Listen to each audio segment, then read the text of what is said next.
Some time back we did a little segment on the camera gear we go travelling with, and I did promise at the time that I'd get back into it and do a more detailed look at it and show you exactly what we take in all the different bags. Now we keep changing our bags for every trip, so things don't always stay the same, but this is what we're going to take for the current trip we're going on. What we've got here in front of you is the setup for what is basically going to be the studio for the shot, which is our lounge room, small though it may be. Okay, we've got the lighting system here, currently being charged by a power pack that's sitting down on the tripod, and of course in front of that we've got the umbrella system. Now if I stop the charging and turn the lights on,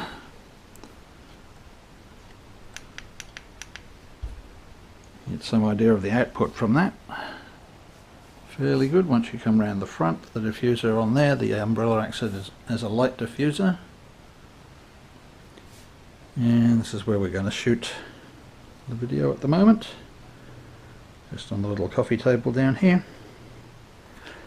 And across the other side here we've got the camera we're going to use for this. This would normally come out of our day bag. This is our Nikon D5300. We cannot afford very big expensive cameras. This is just an entry-level DSLR. We've got 3 lenses for it. The one you can see on there is an 18 to 55. We have a 55 to 300 and a 300 to 600, which is a whopping great big thing. Underneath the camera, this piece here is a dual battery holder. The camera normally holds 1 battery. The extension on there allows me to put 2 batteries in, and of course that lasts twice as long. So shortly I'll begin the video and give you a look through all these different bags in detail. We'll go through it one by one and just lay out each bag and what each one contains on the table next to it. Okay, we're starting off with the easiest piece of kit to go through. This is the old Phantom. It's quite a few years old now. It's a Phantom 1. The first one that DJI came out with. Still flying, still in perfect working condition. That's only the second set of props we've ever had on it. Basically this box has all the gear for the Phantom in it. The controller, the old Phantom itself, which has got 2 camera mountings on it. We've got some rather odd attachments on it. I was very paranoid when I first got it about losing it in the water, so we attached these self-inflating devices called a water buoy.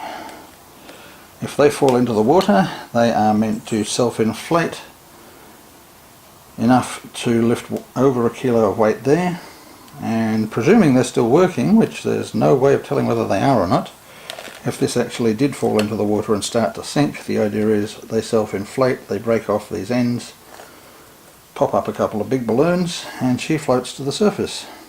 That's the theory anyway. Hopefully it never gets put to the test. Now there's an awful lot of junk on the old Phantom here. We've got a Zenmuse gimbal, which of course holds the GoPro Hero 3 black or silver, depending on which one we're flying with at the time. Flying over something dangerous that I think we might lose it on, I'll use the silver rather than lose a better camera. It has a small micro camera on the front that's used occasionally if there's a problem getting vision from the GoPro, which is usually not a problem. On the side of the Phantom we have a lot of bundle of wires, which basically is for the front camera, not so much needed for the GoPro. Just one single cable comes round to that. I actually just bought a new one of those because, as you can see, some of the wires on this is a bit dodgy, and it's about time that got replaced, even though it's still working. So yeah, being a Phantom 1, not very smart, only about 4 minutes in the air, so if we ever get a chance to upgrade this to a Mavic Pro or a DJI Air, then this will be retired, but that's probably not going to happen for a long time because we're just not making the kind of money we need to replace it, so we have to keep flying with this. We have goggles. I'm extremely short-sighted, so I cannot fly this thing without goggles. I need to be able to see where it's pointing. Pair of Fat Sharks there. All in all, this little bundle, when they first came out, this little bundle would have cost us about $3,000, which wasn't quite as much of a bite at the time as it would be now, simply because we were getting reasonable returns from AdSense, which paid for this gear. Bag number 2, or in this case box number 2, metal case and red. The reason for that are these little bundles of joy wrapped up inside it. Lithium polymer batteries, which are highly explosive and very dangerous if you don't handle them the right way. We've had these for quite a long time. They're not showing any signs of puffiness. We haven't used some of them a great deal. The best ones to use, of course, are the originals.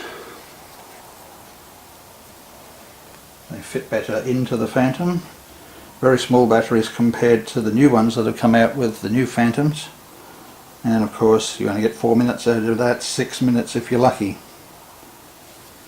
The reason they're all wrapped up in here, as I say, is they're quite a dangerous little item. You'll see a number of things on YouTube where people have gone and deliberately put a screwdriver or something through the side of one of these, which results in quite a spectacular explosion and fire.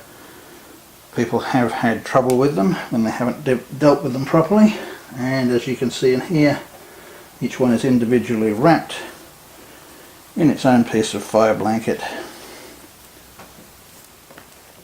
We hope that if there's ever a problem, the fire blanket will smother any reaction from the battery. Various fittings for them, all in the same box. Little monitor that actually shows you battery life. You can use it to bring the battery voltage down if you need to.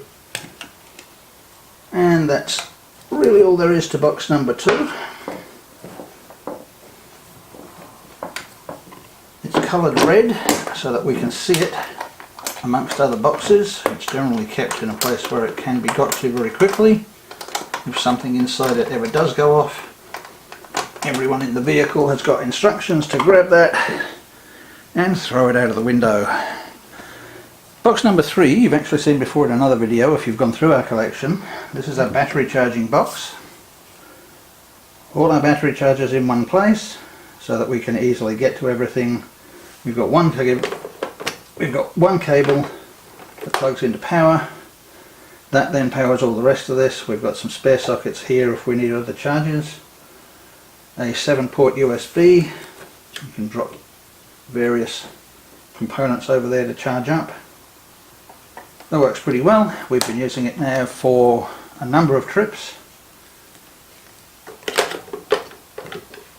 So I won't go into that in great detail. You can go to a link below this video and you'll see that box in a little bit more detail. Box number 4. Nice little case. Quite small, compact. Safety case. Keeps out the dust. This is for our GoPros. We are still using GoPro Hero 3 Plus Black. We have got 2 Hero 3 Plus Blacks and 1 Hero 3 Plus Silver. Batteries, spare batteries. We've got a lot of spare batteries for this. SD cards, charger. There is another charger in the battery box that you just saw. This is for when we don't cart the battery box around. We've got a spare charger. Now this is slightly unrelated to the GoPros themselves, and this little thing here adds on to our gimbal, which you may have seen before in another one of our videos. That one you may remember. It just screws onto the bottom of our gimbal handle. It extends it. Pretty useful. Nice little pre-made spot in the back of this box for that. Microphone adapter for the GoPro. And underneath, all the various bits and pieces you need connectors, wires, ton and a half of that stuff for the GoPro. Not really much point in going through each piece individually. These are just a multitude of different connectors.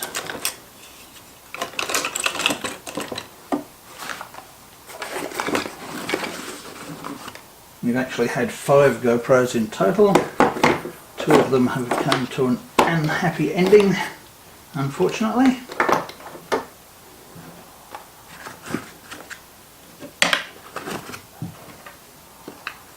That's a fairly simple little box to carry around. Of course, we've got our G5 gimbal.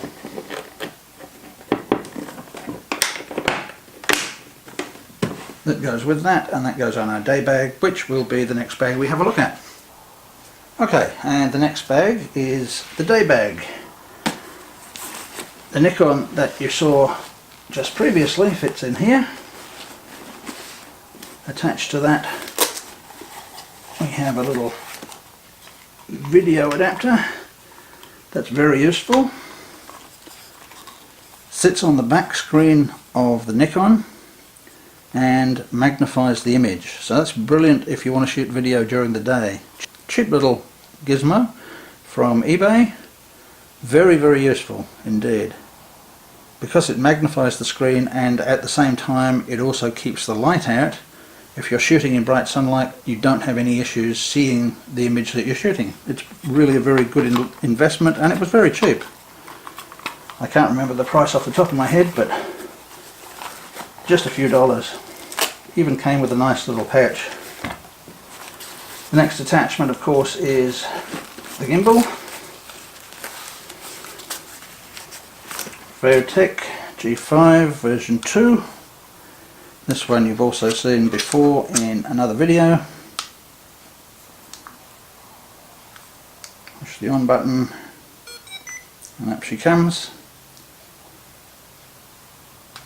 Being part of our day bag, that means we've got still shots with the Nikon and reasonable video with this if we need it. All the functions you expect these days. Selfie mode. Whoop. Go back. I'm not really convinced that this gimbal is better than our last one. It's a different design, but it does seem a little rougher. Its movements aren't as smooth. There are adjustments I can make to it, of course, through the software, but yeah, you can see it kicking there. That's something I don't like. It has the tendency to kick a bit. If it gets into a certain position, it'll hit the handle, which is not good. If you keep the handle out of the way, not so bad. But the handle does get in the way, and it's not really supposed to. Handles are not supposed to get in the way of cameras. So it's not foolproof, but so far so good. I don't think it's quite as smooth as the old one. So that's the other attachment on the outside. Nice little padded bag that it comes in.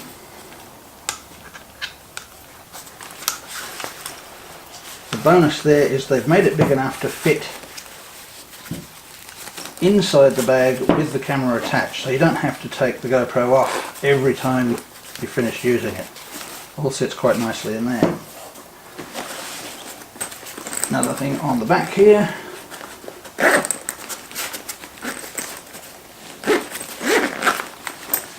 And that is our 55 to 80mm. It's only a kit lens, but it's a good little lens. It's quite fast. We do a fair bit of wildlife photography with that, and it's been very good at catching birds in flight. A lot faster than the Tamron, which is supposed to be our big bird lens. This one, we've taken a lot more good bird shots than we have with the Tamron. So very pleased with that. It's only a cheap little kit lens, but very good to use. The bag itself came in 2 parts. This was an op shop special. Picked up the lens case first. I think that was about $3. And this is a low pro, which is usually an expensive bag, $60 to $80, top loader. Fair bit of money if you buy it new. I got it for $8. Quite pleased with that. Extra SD cards.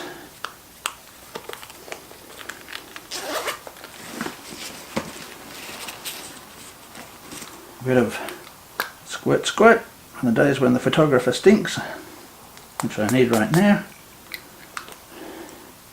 Getting a bit sweaty doing this. Too much information probably.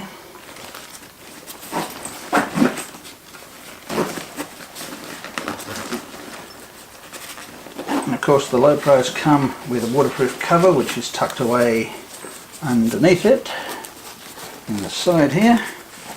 Ooh, just in there is a waterproof cover which will come out and stop the rain from getting to the bag if you get caught out somewhere. In the top of the bag, again, it has a place for an SD card. We have a little remote control there. The times you want to shoot without touching the on button, without pressing the trigger.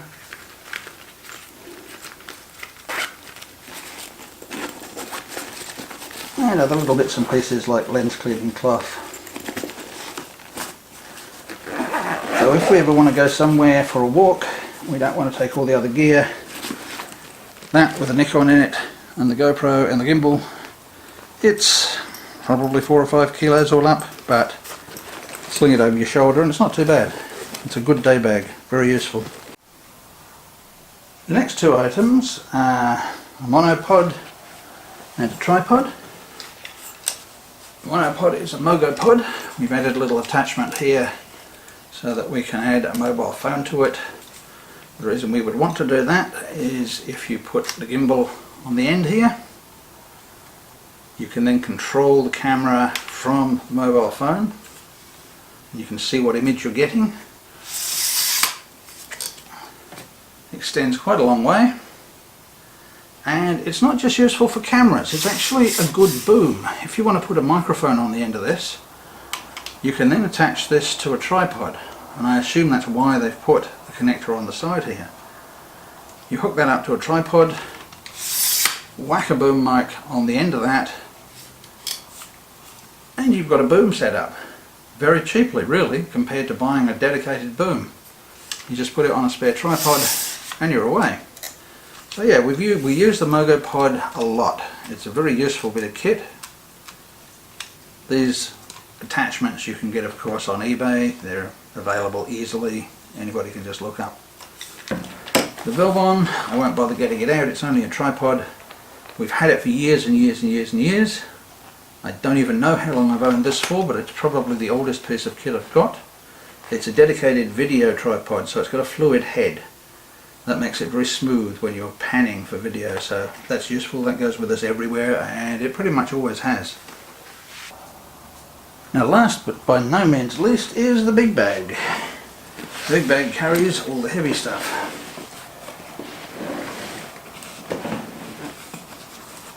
Now, if I can find the zip I'm looking for. This little thing has wheels as well, so we have things like our GPS, with an old-fashioned Garmin GPS. No fancy colour screens or anything, that just lets us know where we are without having maps or anything on it. Very old-fashioned, like most of our gear. Some cables and bits and pieces, batteries and that in there. More batteries. We carry our batteries in these little packets. They come with these when you buy them. Very handy to keep them in there. It stops the batteries rolling all over the place. So we like to keep our batteries in containers of their own. Chargers of various sorts, cables, spare cables.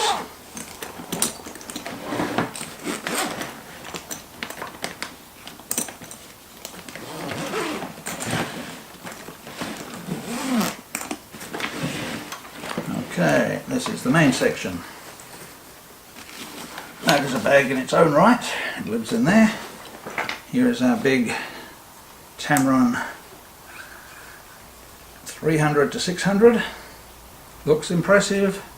I honestly don't think much of it. We try to do a lot of shooting with this. It's good for very stationary, static objects or birds that don't move much. Very difficult to follow a bird's movement. It's a slow lens, it does not focus well. It's very slow at focusing. Not something I would ever recommend someone buys. If you can afford it, go for a faster lens, go for a proper Nikon if you can afford it. The reason we got this, of course, was the fact that our budget is always going to be limited. At the time we had a lot more money to splash around. This was about a $1,300 lens. Could not possibly afford that now. Little flash gun for the top of the Nikon. YN5602. Don't use it that much, but it's very useful to have when you need it. And it has a little stand of its own, and it will shoot in conjunction with the flash on the camera. So that's very useful for flash fill. So if you pop the stand on that, set the flash gun up somewhere, which we've got the wrong way around, that's a bad way to show you. Should go on that way. Set the flash gun up somewhere away from the camera, facing the subject, and it detects the flash going off in the camera, and it sets the flash in this off at the same time. So great for flash fill. Has its own little filter on the front, if I can get it out. There's a couple of little filters on the front there that you can use. Fairly impressed with it. It's only a cheap little flash, but pretty good quality, does the job.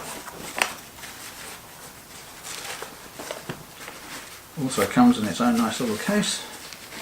We have a little cheap video light. LED, you can get bigger versions of these that put out a lot of light, which we may upgrade to at some stage, but that's been pretty good as well. It just takes AA batteries. I think it was a set of 4 that go in there. Brightness control on off, and that's about it. Now, this bag is a separate issue. Mostly GoPro odds and ends live in here. We have a homemade panning device, an IKEA timer. Pop your camera on, leave it on the ground, put it on a tripod, anywhere you like, and it will just continue around as you do either time lapses or a nice slow pan, and of course the alarm lets you know when it's stopped moving. GoPro bits and pieces, extension, little tripod that can be used to hook up onto a branch or something like that if you're trying to get in close to birds. Various spare cases from our friends the dead GoPros.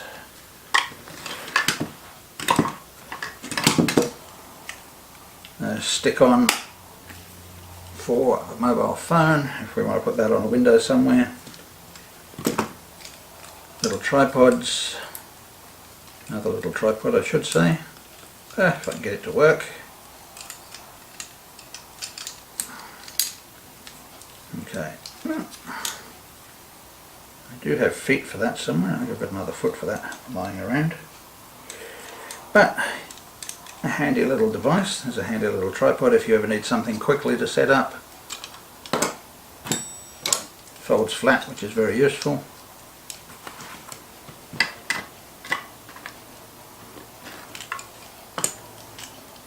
An adapter for putting on rhubards, bar work, so that you can put your GoPro up on a vehicle and film from that. Another phone holder. We have various phone holders and bits and pieces, all for different purposes. This one has a hot shoe adapter on it. Well, that's not a hot shoe, it should be called a cold shoe, I guess, in that case. GoPro holder, been used in the past, I don't use it much anymore. Okay, that's basically the gear in that bag. Now the fun part is putting it all back together.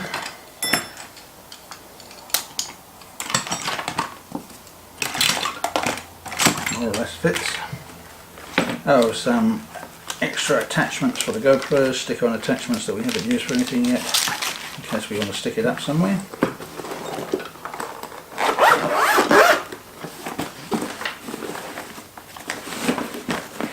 So that takes care of the main part of the bag. We have one part left, which is underneath.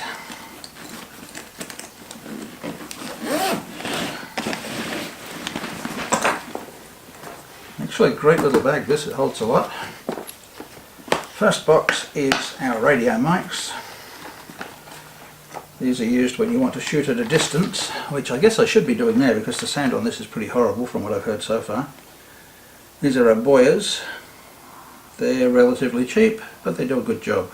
They're not the cheapest model they make, they're the next one up. But they come with a little lav mic, transmitter, receiver. You put the transmitter on yourself, stick it in your back pocket, put the mic on your collar. The receiver sits on your camera, and you can be 30-40 feet away, even more than that, and still get perfectly good sound for your camera. Whereas of course if you do it by the camera's mic you won't get any sound at all probably. So that's a useful little addition. Some various holders. This goes onto the bottom of our Nikon. We've used it for GoPros as well for various things, but at the moment we're using it for the Nikon. If we want to connect a hot shoe item, or a cold shoe in this case, we can put a microphone on there and we can put a flash gun on top of the camera, and when you're holding the camera basically you're sitting in like this and it really steadies it up when you're using it, so it's also good for doing video. Useful little bit of kit. We've made a lot of use of it for videos in the past with the GoPro, but now it's been repurposed and it's for the Nikon. Little bag of tricks. I won't go through what's in there, but they're just various screws and connectors. The GoPro windscreen kit. Stick it on your windscreen. Stick it on the side of the car if you're that brave. I'm not. We tend not to put it on the side of the car. But that's useful for taking all our windscreen shots. And the most recent piece of kit that we've bought, relatively cheap, it was about $15–16 from memory, is a little head that will sit on the side window of a car. So the basic way you use that is the window slides up in here, you tighten that up, and then you can sit in your car and use this as you would on a normal tripod. I wouldn't rate it as great quality. I certainly wouldn't think much of it for panning, but if you're going to sit in a car and look for birds, use your car as a bird hide, that's quite useful. Not a bad idea. And relatively cheap bit of kit that you can add into your camera gear. That's about it actually. Pretty well finished. Nothing in the see-through section there. So that is a basic rundown of the kit we take. As I say, these bags change from time to time. Hopefully this might have given you some ideas for kit for your own photography and for your own trips. Okay guys, we'll catch you later. Don't forget to subscribe. We do need subscribers. We're at this point, as I'm making this video, we're still working our way up towards that magic 1,000 subscribers mark. If the longer it takes us to get there, the longer it takes us to get back into getting some money to help pay for all this stuff that we take away. Obviously you can see it's not a cheap hobby, but we enjoy it and we hope you enjoy our videos. Please come back and see us again. Subscribe, like, all the good things like that, and we'll catch you later. Thanks for watching.